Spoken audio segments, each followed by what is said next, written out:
Al McFarlane, Conversations with Al McFarlane. Glad to be here. And Monday we talk about political leadership in our community. And I'm glad today my regular Diana Hawkins and Andrew Bonhoff from Hawthorne, as well by Brother Clarence Jones from Human Organization, another sponsor and partner in this initiative. Our goal is to create a space where people in our community can talk about hopes, aspirations, possibilities, the things that we are doing day by day, block by block, family by family, to create a quality of life that we are worthy of, and that our community is worthy of and is capable of. And we do that by talking to each other. So we're pleased to be able to do that. And on Monday, and for the past several months now, and for the foreseeable future, our focus is going to be on civic engagement. So I'm pleased that a number of candidates for political office have chosen to drop by, accepting our open mic invitation to talk about their view, their vision, their version of what the story should be to build community. I see here Mickey Moore, entrepreneur, businessman from South Minneapolis, who's running for city council in Ward 9. Mickey, good to see you again. I'm sure others will be joining as we speak, but let me go first to Diana and Andrew. Guys, how are you both? Good to see you both. Hey, Al, how are you? Had a great weekend. Al. Hope you had a great weekend too. You know, still little of the normal, you know, still a little tragedy happening out there, but best we could do is keep our fingers crossed and pray that, you know, we just make it through the next couple of weeks without any more tragedy. You know, it's 5 people got shot in a couple of days. That's not acceptable. You know, Andrew, what's on your mind? I'm going to mute my mic for a minute because I'm going to transition from my phone to my laptop. So I'm going to maybe take my mic and image off for a couple of seconds. But while I'm doing that, Andrew, give us your you know, both feelings, your thoughts, and maybe any announcements for what's coming up, winter warmth and things like that. Mm-hmm. Yeah, thank you. Like Diana, you know, just focus here on our home. Summer's coming to an end, and we've got school coming up, and so obviously worried about what's going to happen with our children. On a note of personal note, I put my 18-month-old in daycare for the first time today. So I'm all, you know, in that space now, wondering, you know, worried about his health. But also on a more global scale, as somebody who grew up during the Afghan war, watching what's happening in Afghanistan, that's very much on my mind. And seeing all of that come to an end, and having friends who did tours of duty there as members of the Marines, and watching this all fall apart, that's also on my mind. So we have things happening on this local level, but then also on this international level. It's just amazing. The world does not stop for us these days.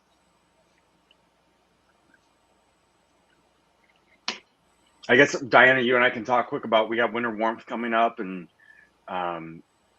we can talk about collections and things, or there's Al's back. Yep. Are you hearing me okay now, too? Yes, we are. Great. Yeah. Well, go ahead. Like Andrew said, we do have winter warmth coming up, but I do want to make one announcement. On September the 24th, Hawthorne Neighborhood Council is going to hold its annual meeting virtually. And in doing so, we are looking for board members to come on board who want to make a difference in the community. As people know, Hawthorne has kind of did a flip in the way they do things. You know, they're more about mental health, safety, and, you know, getting over that trauma and the opiates. So, you know, come and check us out. You know, you can catch a flyer either in the Insight News or next door. And then Andrew will tell you a little bit about winter warmth, which is exciting to me because we talked about it earlier today in the meeting. So, and we're kind of set. So, Andrew. Yeah, so winter warmth, this will be the second year in a row we're going to do more of a handout style and not what we've done in the past. We're in the gym. Again, just because we've seen COVID take off, and we just can't guarantee that it's going to be back to normal by December. We are, Diana, correct me on the date, it's the last Saturday of November, correct? November the 20th from November 11, 20th, yes, from 11 to 2 at the Hawthorne office, 29 44 Emerson Avenue North. And hard to believe that's just a few months away. So we're moving towards that, and we want to make sure that all of our youth have the necessary clothing for the winter months. And in addition to that, we will be restocking the backpack.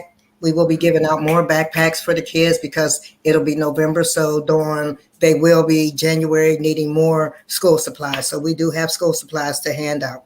And then one plug, Al, and then I'll be done.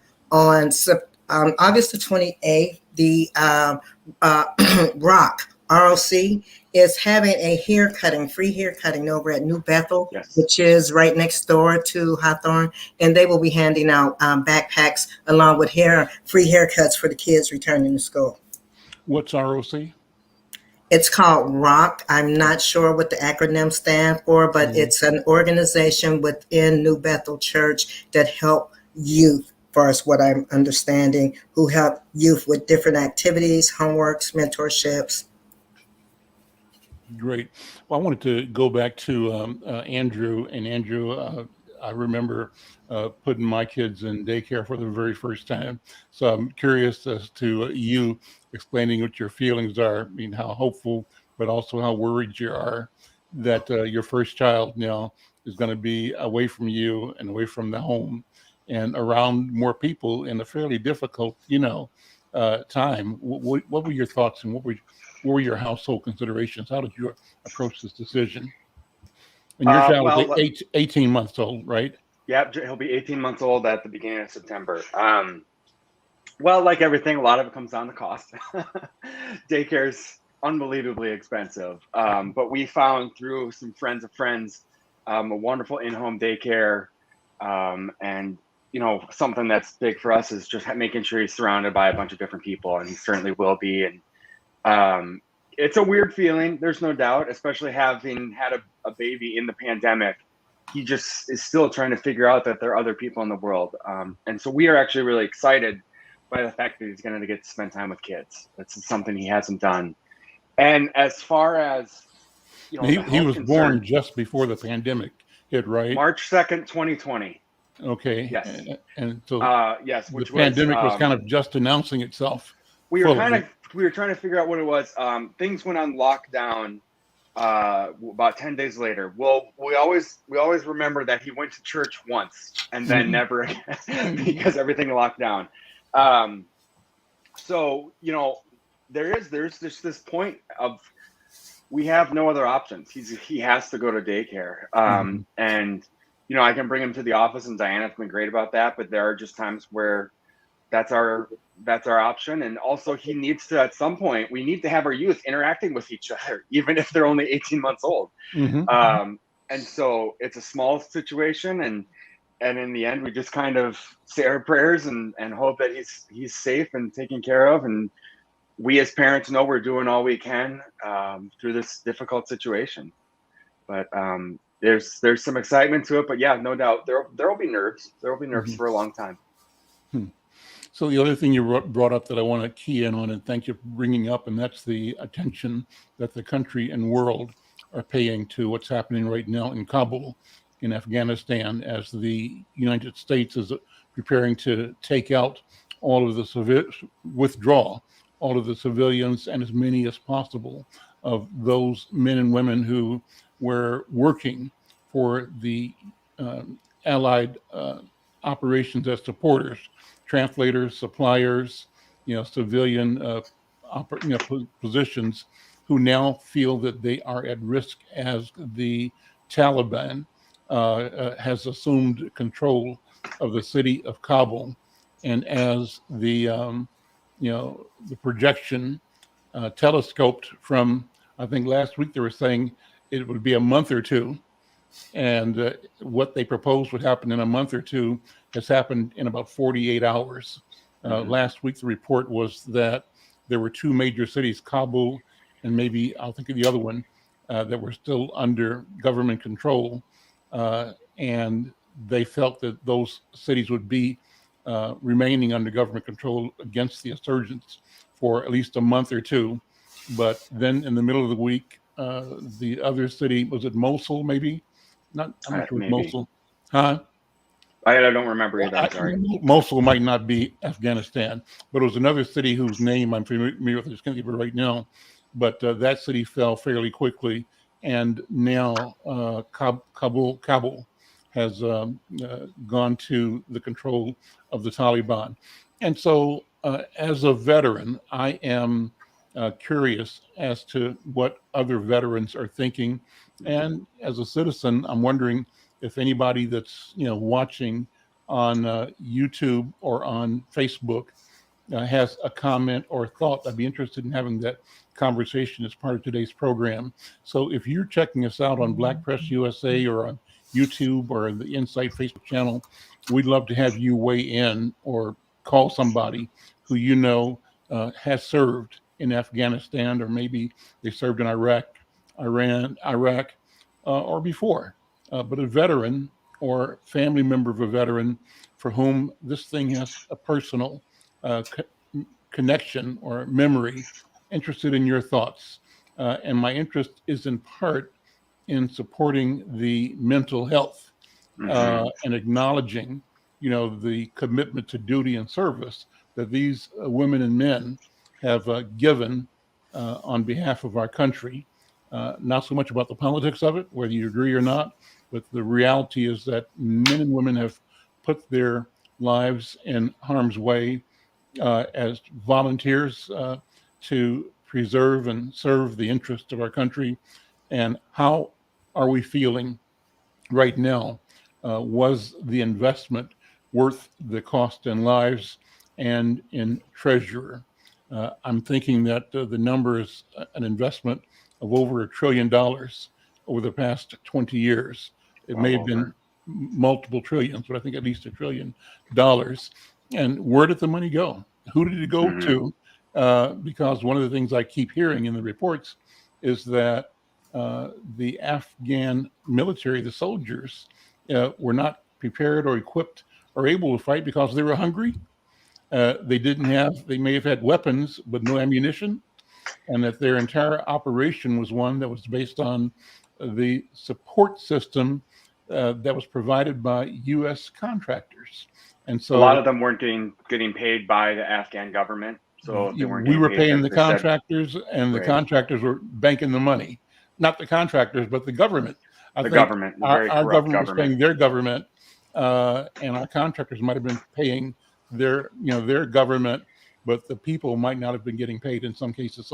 I don't know that. That's the stories I'm hearing. I'm interested in anybody's comments or thoughts about that. So if you're watching this on Facebook or on YouTube and have a story, we'd love to have you weigh in. You could either send an email to Kelvin, Kelvin, at insightnews.com, and he could bring you into the actual program, or just sign in and make your comments available by putting a comment under this program. So we'd like to have your involvement, your thoughts, and your ideas. So let me throw that question out to Tekken and to Mickey Moore. Tekken, I've already introduced Mickey once again. Mickey, I really thank you for being here every week, and Tekken, I thank you as well, because I think it's a sign of your commitment to community, to examining issues. So Mickey, start with you. Thoughts, feelings, impressions. We've kind of said a couple of things. One about children going back to school, and the other about Afghan. And I don't know how that relates to you as a candidate for city council, but it has to. So I'll have you make the connection to make it make sense to your accountability, your responsibility as a leader, a policymaker, as a tone setter for what it means to be a member of Ninth Ward. Because what you're doing is not only in that geography, but it's global at the same time. We're all connected. Mickey Moore, good afternoon, my friend. Well, thanks for having me back, Al. I really love being here. And you can count on me for the upcoming weeks as long as you'll have me. Let me just touch on the daycare aspect. My kid has already gone back to school. She's in a charter school, and they have a different structure where they start much earlier and they actually go much later. They only have 5 weeks of summer break. So this is her third week of school. But accessible, affordable daycare is a crisis situation in the Ninth Ward and all around Minneapolis. This is something that, as a single child of a single mom, we had to grapple with when I was growing up, and we have not yet come up with good solutions for this issue. And it's sad, and it's really tragic, because it always disproportionately, how many times do we have to say this? Disproportionately affects the minority communities, the Black and brown communities, because they're the ones that are always struggling to make that economic close that economic gap. So, they have to figure out, where do I send, and then sometimes they're cutting corners, and sometimes they're making choices that aren't to their preference. And they don't always get the best choices. They don't always get all the greatest options. And it's just another issue that perpetuates some of these problems and gaps that we have in our communities. And it's really tragic. And I would love to be able to do something about it and tie in the educational component with that. It's a very, very simple fix. I tell this to people all the time. But if we just sent our children to full-time school when they were much younger, age 2.5, age 3, age 3.5, it might seem like a radical concept to us here in America, but that's what the other nations do. That's how they solve that problem. That's why they're so advanced in their education systems over what we're doing here in America. The average person in China, by the time we complete our 12th grade, a Chinese youth would have completed almost 18 grades. That's how much more they go to school in China than we go to school here in America. That's why it's so hard to compete. And I think about our next generation. How are they going to compete with the billions of kids that are coming out all over the world in this new global economy, when they're getting so many extra advantages in terms of their education, plus the advantage of having it affect their daily lives and their own social capabilities, because their children are going to full-time school when they're 3 or 4 years old. Now, that doesn't solve Andrew's situation, because his boy is only 18 months. But do you see how that affects the accessibility and the availability of all the daycare options when we're sending our 3 and 4-year-old kids to full-time school and not putting them in daycares? And let's talk about the fact that it absolutely closes the education gap. Because instead of children arriving at kindergarten with these vastly different skill sets, the kids have all come up at the same pace, at the same level. The teachers can teach their entire class more properly. The kids learn at the same level. There's not a discrepancy in terms of their self-confidence. They don't show up at kindergarten and they're embarrassed by the fact that they can't read, but somebody else can already read, and so forth and so on. There's just so many trickle-down benefits to that. Let me touch just real quickly on the Afghanistan issue, because I have a lot of friends that are veterans and spent time either in Iraq or Afghanistan. And 201, as somebody who's not in the military, I'm thinking like you, Al, what about the cost, the blood, and the resources that were spent? None of them are thinking about that right now. Amazingly, every person that I've talked to, and I'm maybe 7 or 8 different people that I've spoken to over the last few days, they all say the same thing. They all have a personal experience with somebody over there. They developed personal experiences with translators, assistants, just resources that were there on the ground in Afghanistan. The Afghan people, they developed a relationship with them, and they care about those people. Some of the translators have come to America, but their families are still in Afghanistan, and that's a huge consideration. So every person that I've talked to, it's just amazing. All they're thinking about right now is what can we do to protect the people on the ground and make sure that we're guaranteeing the safety of the people that were so vital to us. Back generations earlier, one of the reasons why our Hmong community in Minnesota is so strong is because we had a fantastic program of bringing the people in that community to America as I don't want to say a reward, but as a asylum for the danger that they were in, having helped us in that effort. And it's an amazing contribution that they have played to our community. We have all benefited from the presence of this fabulous Hmong community in Minnesota and around our nation. And the same could be true if we would be able to extend the same opportunity to the people in the Middle East, because we are always benefited by good people coming to America to seek their opportunities and to seek their portion of what would become the American dream. And it just, we don't want to let the alternative occur. Okay, we can imagine how devastating and destructive it could potentially be, and nobody wants to see that. We dread that. We pray, that doesn't happen, and that we find a way to get everybody out of that country who needs to get out of that country. Mm-hmm. And who knew decades ago that our Lao Hmong community would bring honor to the state of Minnesota in the person of Sunisa Lee, right at the time that Minnesota needed that negative narrative busting gold medal by a new American, right? Mm-hmm. So I agree with Mickey wholeheartedly, as someone who also is an immigrant, and a new Minnesotan and a new American. About children. Why don't you do this, Tech, and why don't you start with expanding on the last comment that Mickey was talking about. That's the question of Afghanistan and military service and the immigration issue, and then go back to children. So I think that we've kind of, walked to an important conversation that's worth discussing. And how does it look from a person who's an immigrant? And you started off powerfully and wonderfully by acknowledging and celebrating, lifting up Sunisa Lee and acknowledging the comparable with our commitment to the Hmong warriors who were our allies in Southeast Asia, and a commitment to, I think, prior to them, a number of Vietnamese people that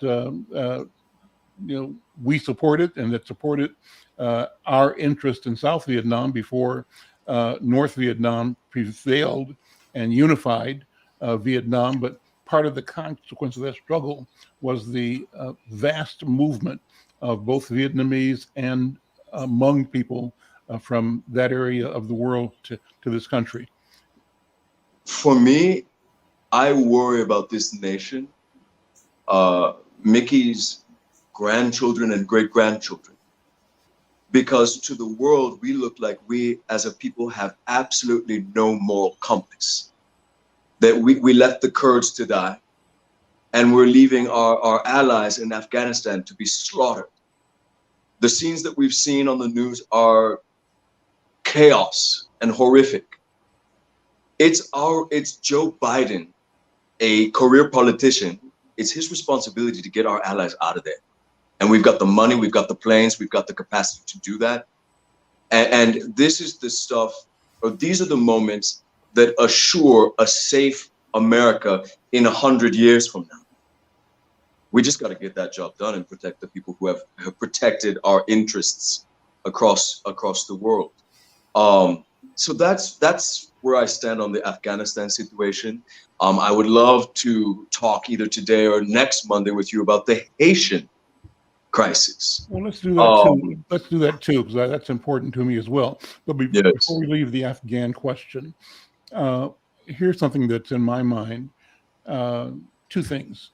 One is the reports that indicate that people we've trained for the past 20 years and equipped have made decisions to not contest the movement of the Taliban. And they simply have taken off the uniform, maybe turned over the weapons, and simply to blend back into the civilian crowd. It's like Braveheart. Remember the movie Braveheart, where they wanted to send in the Irish, and then the Irish went into the field and then threw down their weapons and joined the Scots. Yeah, I didn't see that movie, but go ahead. Yeah. You haven't? Come on. You gotta see it. It explains a lot. Okay. But of course, I mean, they want to protect themselves. They want to keep their heads. They want to keep the heads of their wives, their daughters, their sons. I mean, it's a whole different situation over there, and one that we haven't seen in this country for about 200 or so years. I mean, and again, no American should feel that we aren't going to see some type of catastrophic situation like this inside our borders in 75 or 100 years from now. What do you mean? What do you mean by that? What do you mean? The world is getting smaller. Those that hate America with or without reason, are growing in number. When we turn our back on people, when we turn our back on our own, we set ourselves up for that type of disloyalty. It's similar to how I wonder sometimes if organizations and movements in the United States turn on even further on Black people. And it will be interesting to see what Black people do in that moment. Will we throw down our weapons and fight for the flag, or we pick up our weapons and fight for our own communities? I mean, it's deep and it's nuanced and it's uncomfortable, right? But that's what I mean. You had asked me another question there, but I might have forgotten. I'll keep digging on this one still. So the reports say that the Taliban is being fairly, broadly non-aggressive in its movement into Kabul. And so the picture is the picture that we had of the Vietnamese army moving into Saigon in full force, tanks rolling in and Americans and allies being scrambled aboard helicopters and taken out to sea to get out of Saigon. And so that has not happened at the same scale, but it is happening.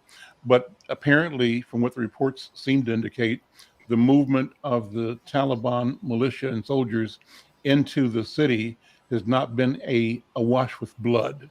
That Right. They have not found the need or demonstrated at this point a bloodthirst or a need to, so they're calling this Taliban 2.0 because the impression people had from before is that Taliban was synonymous with medieval Sharia law.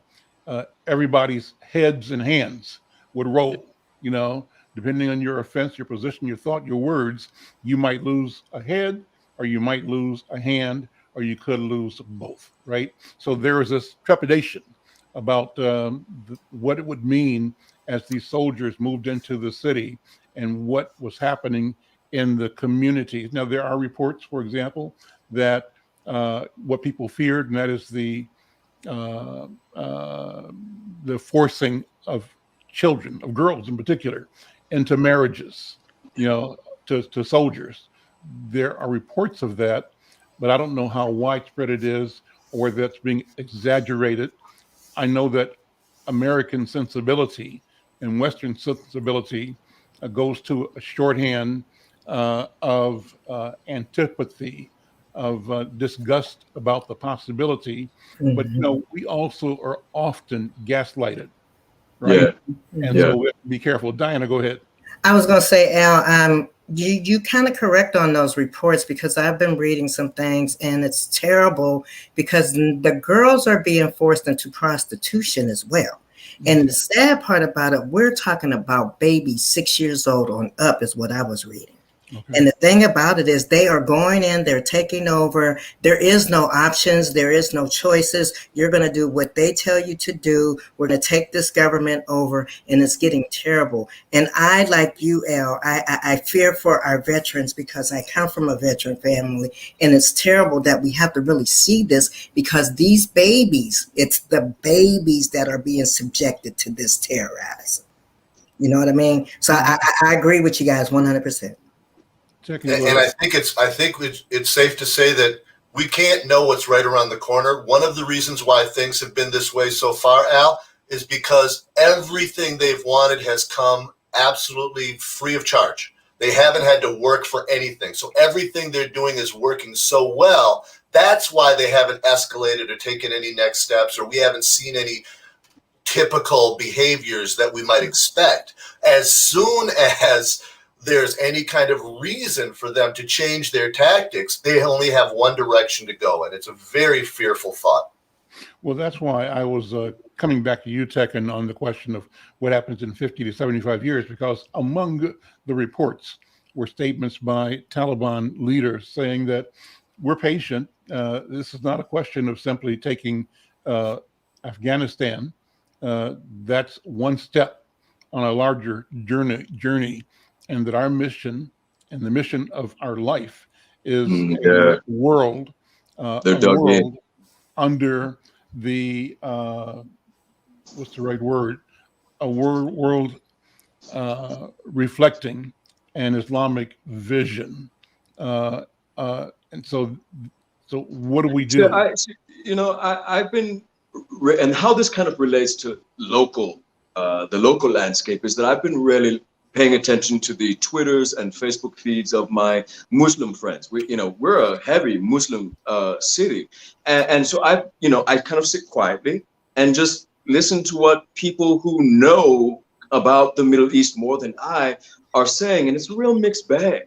Um, there's a real conversation about self-sovereignty to be discussed here. Why do we, as the West, feel we can go into whole other cultures, whole other religious structures, and impose our not even really working ideology or governmental structures on all these other people who don't even live the way that we live? So that also could be part of why there's little resistance as well as fear. As when the Taliban is coming into Kabul or Mosul or any of these other cities.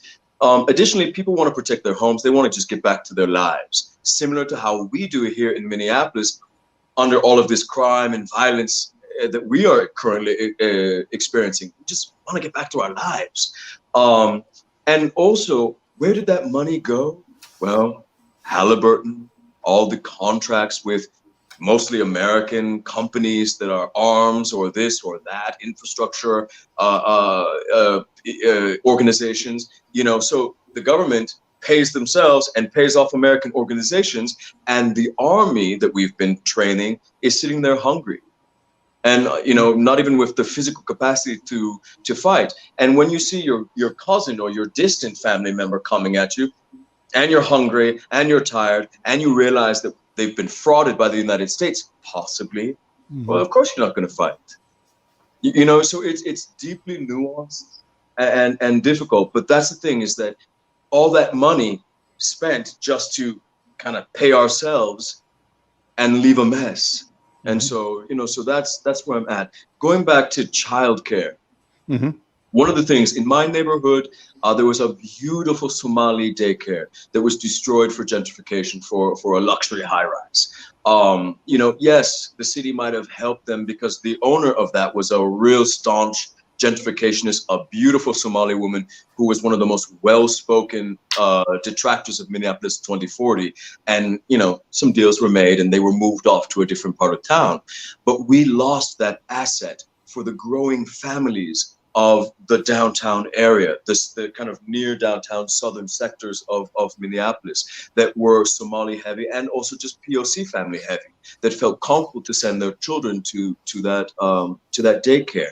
We've got to start thinking about abating our issues from a mother being pregnant. Is she receiving the prenatal care that she needs? Does she have a safe place in which to live? Does she have access to quality medical attention and doctors who don't think that Black and brown women can, kind of take pain? There's so much there that will give birth to the next generations of Minneapolitans, that then we have programs to, our public schools must be fully funded, period, point blank. I don't care that we've got charter schools and they're wonderful, whatever, but it is our public schools that must be fully funded. We must have those after-school programs. The park board needs to, instead of worrying about bike lanes and shutting down parkways and helping gentrification, they need to be servicing the children and families of the city of Minneapolis. There's so much reprioritization that we in this community need and can do. And that's the work that will diminish so many of our woes. And I'm ready and willing. And Mickey, I was thinking this, we may disagree on a lot and have our qualms, but I would love to sit down and actually get to know you, because I think we agree on so many more things than we disagree, honestly. And coming from business, I think that we have so much more of an attitude and a perspective in common that can actually help our city. And these are the things that I encourage all candidates to start worrying about. And I encourage all Minneapolitans to educate themselves, specifically in those communities that have been traditionally and systemically underserved. I'm Al McFarlane. This is the Monday edition of Conversations with Al McFarlane. We call it the leadership session.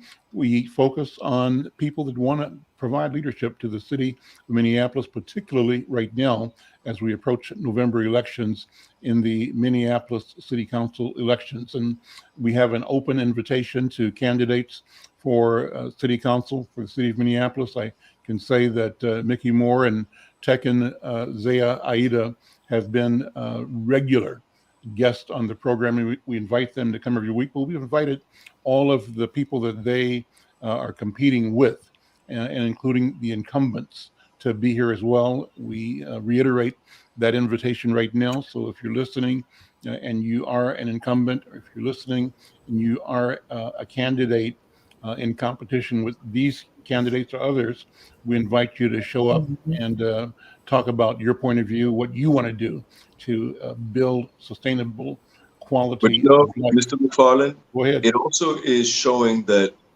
Mickey and I are willing, able, and will be showing up for the Black community in this city. That says a Period. lot. Point blank. You're saying it properly. You mentioned Haiti. Let's talk about Haiti. I'm concerned about, and I don't know if you know any members of the Haiti community here, but I would like to connect with them to see what Minneapolis and Twin Cities can do to support whatever they're doing to provide support, either financial or fundraising or materials, or just policy advocacy for the people of Haiti who are beset by both the new earthquake and now the tropical storm that's battering the island as we speak. Talk about Haiti, if you would. I feel like there's a curse that's been put down on Haiti. Some far right Christians will say that's because of voodoo. No, I disagree.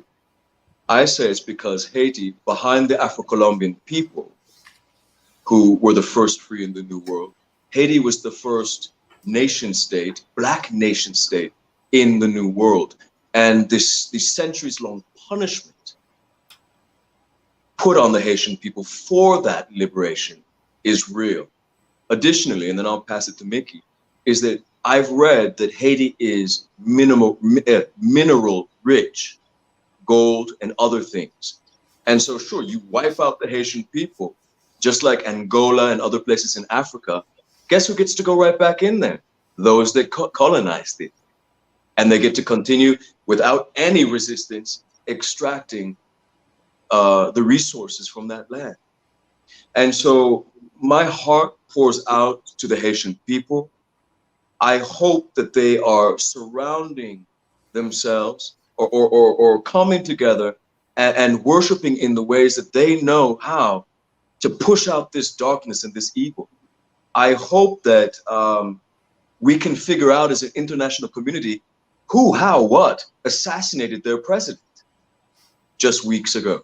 Mm-hmm. And if he was corrupt, which many are, I mean, there are corrupt people running this town, then I hope that the Haitian people will have enough self-sovereignty to determine for themselves what their country should look like moving forward without international intervention, as is the norm. So that's kind of my bit. And I do have Haitian friends. I will reach out to them and connect you to them. I would love to have them come onto your program and talk, because again, Al, you and I are both descendant of Africans who are not from this country and who are Caribbean. And so it's something that actually is in our blood and probably has picked up some things in you, emotions in you as well. Absolutely. Absolutely. And so, you mentioned the record. We shouldn't forget that there is a capacity, even a propensity to depopulate geographies for the purpose of exploitation of mineral and natural resources. I think of Congo, and almost anywhere, even Liberia. If it's rubber in Liberia, if it's minerals, gold in Congo. And I've always said this, Tekken, white people, maybe I said this last week too, they love Africa, they just can't stand the Africans. Right? And so if they could simply get rid of the Africans, they would love to celebrate and enjoy, meaning exploit, rob and debase nature across the African continent, and what's between them and that capacity is the billion Africans on the continent. And it's not to say they haven't tried. That's right.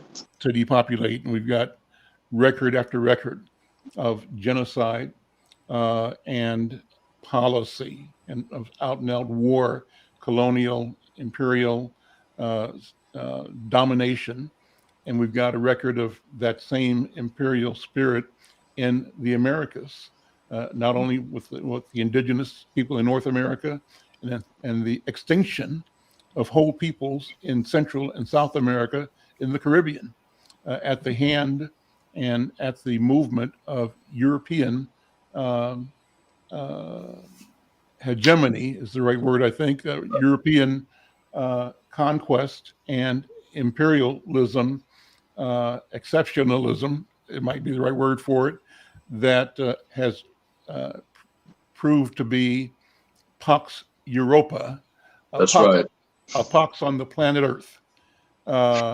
And so I think about that. Then I also step back and think about, and I have no intention of blaming all Europeans. I want to describe what I see and describe what I know. But I also, beneath that, want to always talk about the basic potential for decency of every human being on the planet. All human to human. Human to human. And that acknowledging that that the people that I'm celebrating, the African people, are really no worse nor better than any other humans on Earth. So I don't want to say that we're the good guys and they're the bad guys. It doesn't work that way. That there is deficiency, right, and greed and morbidity and bad character dispersed among the human family.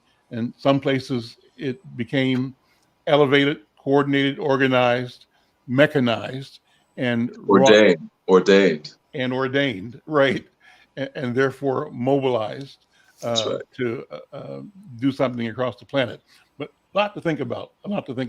Mickey, thoughts about Haiti? Any thoughts or feelings or contact with people from the Caribbean who were affected by this latest both storm and earthquake? Well, there were a few charity events, charity efforts that started right away.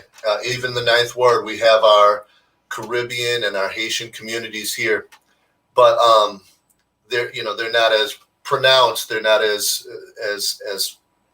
integrated into our community as the Latino communities or the Somali communities or the other East African communities. But they're here and they're very aware of everything that's going on. I did want to point out something, because it's a theme on your show to talk about reparations. Mm-hmm. And if there's a country that deserves some kind of international focus on the concept of reparations, it's a country like Haiti. Mm. I mean, this is absolutely a case where we can trace the very specific history of abuse and history of just, systematic, legalized exploitation. And, some of these companies, because Europe is so old, some of these companies are still around today. Some of the same companies that were working to exploit Haiti back in the days of Napoleon are still in business and have never been held accountable. In fact, they have washed their history mm-hmm. of a lot of their involvement. Mm-hmm. And I think it's fair and I think it's appropriate to never forget and to shine a bright spotlight on those individuals and entities that are ultimately bear some responsibility, bear some acknowledgement, some recognition of their role that they played. And if that turns into some kind of a compensation package or some kind of long-term effort to help protect and restore these communities to their potential, their fullest, highest potential, then that needs to happen. And we need to stop, pussyfooting around that issue. For example, the moment you heard that, the Haitian, Tekken brought up the Haitian president getting killed. That was a story for about 3 or 4 or 5 days. Then all of a sudden you heard that Americans were involved in the effort, and then and Colombians. The story disappeared. Now, all of a sudden there was a direct tie to American involvement, and now that it's off limits, that story. So I think that there's a tendency by those companies who are those countries who are the have countries, to consistently and constantly just kind of protect their image. Public relations is more important than public atonement. And it's just unfair. It's unfortunate. And it has this effect that it hurts all of us. Okay. It doesn't help our world to allow people to remain vulnerable when we could do something about it. It doesn't help our world to lie about our situation or to try to hide from the truth. Whether it's South Africa or any country, you have to go through this process of fully vetting yourself and completely revealing everything that you have done, no matter how terrible, no matter how horrific it might have been. There's no way to properly move forward if you're going to continue this pattern of, failing to be honest about your own involvement in the tragedies and the terrible things that have occurred in any element of our. What I love about this though, is that we're talking about Afghanistan, we're talking about Haiti, we're talking about all these things. My God, we could be talking about Minneapolis, Minnesota, the water protectors, the pipelines, the wanting of our state's resources by international conglomerates, and how that is affecting downtown and the crises that we're facing here. It's so interesting how since, George Floyd's murder, Minneapolis is kind of like ground zero for all of these challenges global. Even the I-35 tanker and the Ukrainian that's been washed away. I mean, it's so interesting. Well, I was thinking, Tekken, let's see, one of the things you brought up, it may have slipped my mind already, but I always say that our objective here is to make demonstrate the global is local and the local is global. And yes, what we do here is reflective of and connected to decisions of our sisters and brothers. And they may be in Uzbekistan, they may be in Pretoria, they may be in Lima, or they may be in Bangkok. But these are all families just like ours, and families that deserve the opportunity to know fulfillment, to know life and joy. Families that have never abandoned or moved away from work and hard work, but believed that the opportunity to work is a good thing, and a willingness to work is part of what builds this capacity for joy and accomplishment and success. And the problem becomes when the capacity to benefit from your work is stripped away, that you simply are left with the misery of it, and somebody else gets all the money. We get the misery, they get the money, then you got a problem. So it applies. Yeah, it applies here. So we're down to the last 4 or 5 minutes. I wanted to say that I think today's show, but if not today's, by next week, we'll be continuing this program, adding to it the daily broadcast of this show. at, I think, 9 in the morning, at 1 in the afternoon, and 8 o'clock at night on public channel 19, I believe, with what was formerly Minneapolis Telecommunications Network, MTN. It's got a new corporate name now, and I just don't have it in front of me. But we've reached an agreement where these programs are being shown every day, 3 times a day at St. Paul Neighborhood Network, St. Paul's cable access channel. And now, in partnership with them, we'll be bringing these programs to Minneapolis as well. So it's one more place to generate content that we think is rich and robust. So what does it mean? We have these daily shows.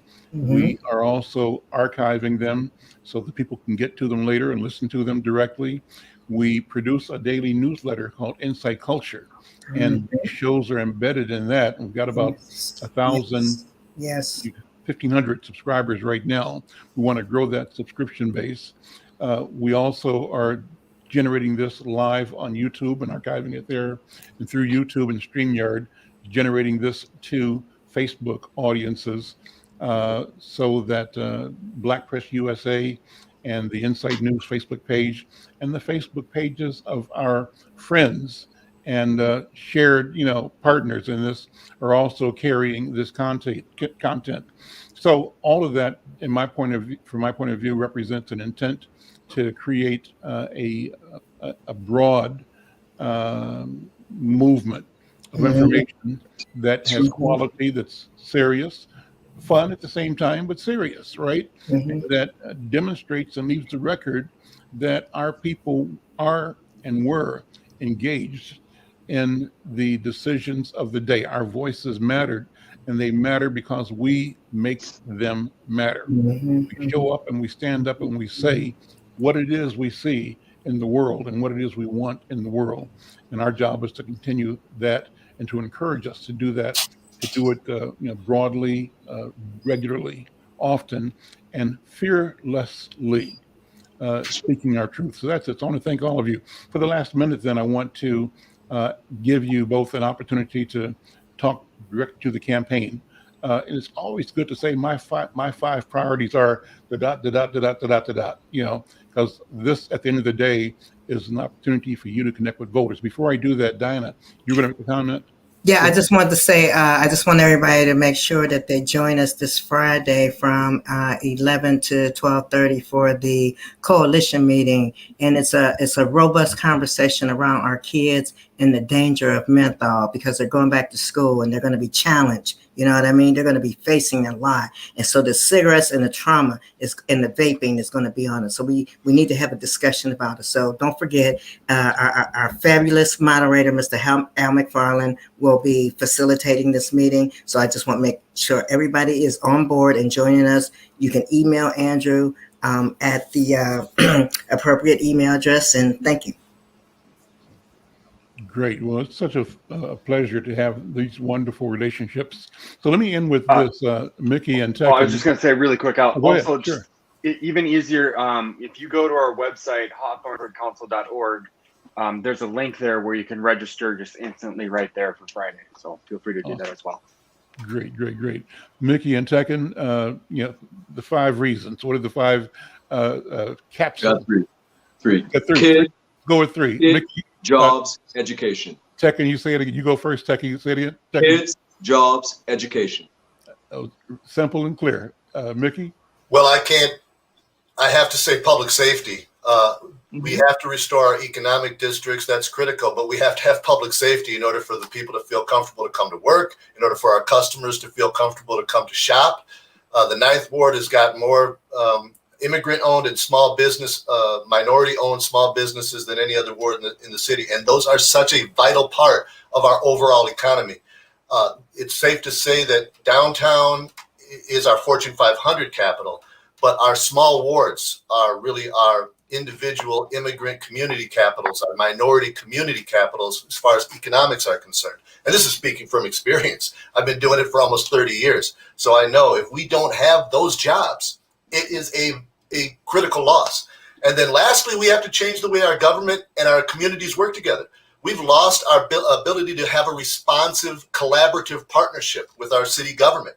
It's the people and the city government working together that makes this city move in the right direction. And when we don't have that working together, you get what we have right now, which is a city that goes in any direction they want to, mostly no direction or backwards. You know, Tekken brought up something earlier. He said re-priorities. He didn't say new priorities. He said reprioritize. And that's because we have in the past accomplished all the things that we are hoping to accomplish in the future. And if we can just restore that mindset where we had activities for our children, alternatives for our youth, our at-risk youth especially. We had latchkey programs. We had early school breakfasts. We had park and rec that really cared about people. If we could reestablish the priorities that we had in the past, take the good that we've learned from our history, take the good that we can learn from other communities and other cities, and get rid of all the political grandstanding, and just focus on doing the right thing, we could have the great city that we all want, that we all imagine, that we all trust we're going to get back to soon. Amen. I think that's it for today. I'm Al McFarlane. Kelvin, close us out. We'll see you all next time. Take care. Mm-hmm.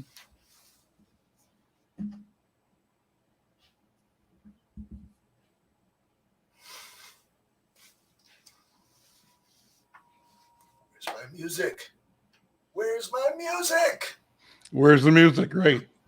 That's what I love the show, but I stay for the music. Well, and the music is worth staying for. So Kelvin should be putting up, I think, Ryan right now. So hopefully he hasn't stepped away from the board.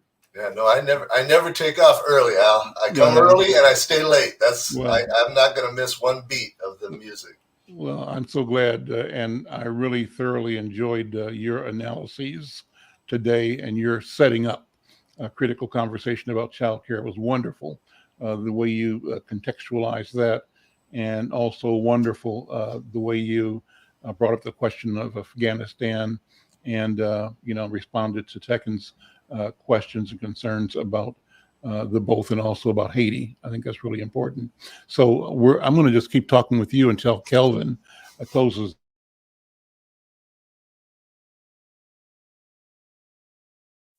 Oh, Queen Justice, where are you? Did they beat you up or no? Lock you on the ground, take the crown away from you? Oh, Lady Liberty, red, white, and blue. Did they take your dignity with their bigotry?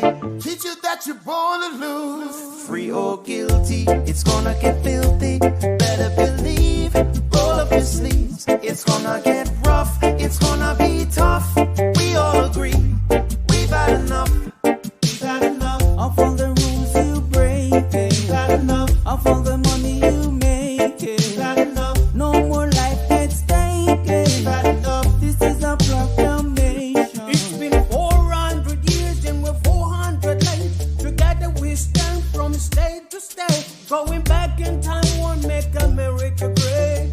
We need justice now, people won't wait. Action, no more distraction. Every step we take, we gain traction. If it can happen to one, it can happen to all. United we stand, divided we fall. Free or guilty, it's gonna get filthy. Better believe, roll up your sleeves. It's gonna get rough, it's gonna be tough. We all agree, we've had enough.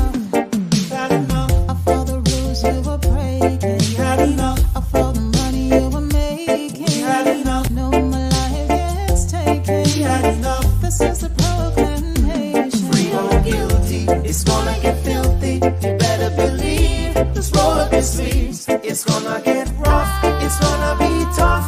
We all agree, we've had enough. We've had enough Of all the rules you're breaking. We've had enough. All the money you're making. We've had enough. No more life gets taken. We've had enough. This is the proclamation. We've had enough. Trayvon Martin and Tommy Rice. We've had enough. Michael Brown and Eric gonna pay the price. We've had enough. Philando, Breonna, George Floyd. What? We've had enough. So many gone, how can we fill the